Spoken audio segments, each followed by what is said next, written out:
నార్మల్గానే ఉన్నాయి గైస్. ఇప్పుడైతే బ్లాక్ వాటర్ అయితే టెస్ట్ చేద్దాం.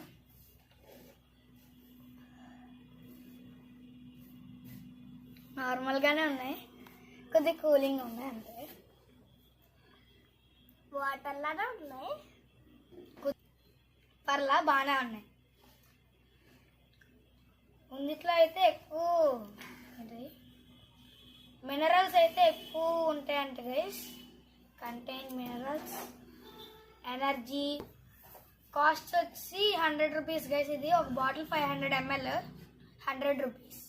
కానీ ఇలా రోజు కొనుక్కొని తాగడం అయితే మనం ప్రిఫర్ చేయం కాబట్టి ఫ్రీగా దొరికే మన నార్మల్ వాటర్ అయితే తాగుదాం. దీన్నే మనం ప్యూరిఫై చేసుకొని తాగుదాం. కంపెనీ వచ్చేసి ఈవోకస్ గైస్.